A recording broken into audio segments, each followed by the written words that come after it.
When you're searching for relevant resources, it is important to remember that not everyone uses the same words and phrases you do for the same things.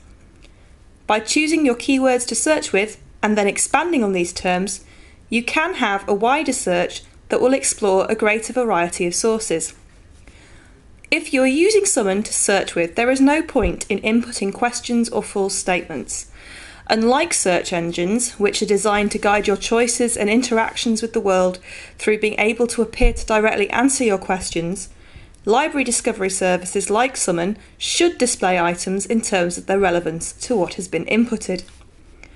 They look for instances of the words you input appearing in parts of the resource, such as the title of the resource, its abstract if it has one, and any subject headings that have previously been ascribed by librarians and cataloguers. Let's see an example.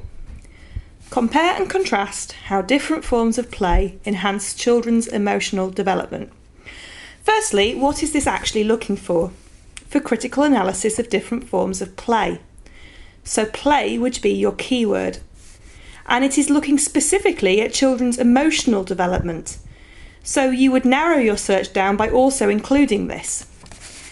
If you put in the whole question in Summon, you would find a lot less results than if you just put in play and then children and emotional development. You might be missing an important resource that would be really useful to your search by inputting the whole question. So let's take the keyword play.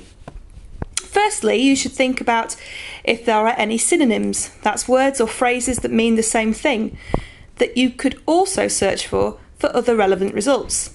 Synonyms for play could be words such as recreation, act or perform, and not all of these will be useful in your search.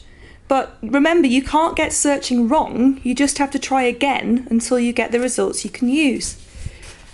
Next, to widen your search further, you might find it useful to look up some relevant terms or phrases that you might link with your original keyword. So related to play could be things such as games or learning. They don't mean the same as play, but are associated with that term. If you want to concentrate your search, however, you might find it useful to look up narrower terms. You'll find these out usually through your reading, and it does depend on having some subject knowledge. So in this instance, you could search for social play or messy play, for an example. A top tip is to put these phrases in double quotation marks by pressing Shift and 2 on your keyboard, which will prompt the catalogue to look for these as a phrase. Through framing your search by focusing on your keywords or phrases, and then expanding using synonyms and wider terms, and narrowing using specific subject-related phrases, you will end up with hopefully more relevant results.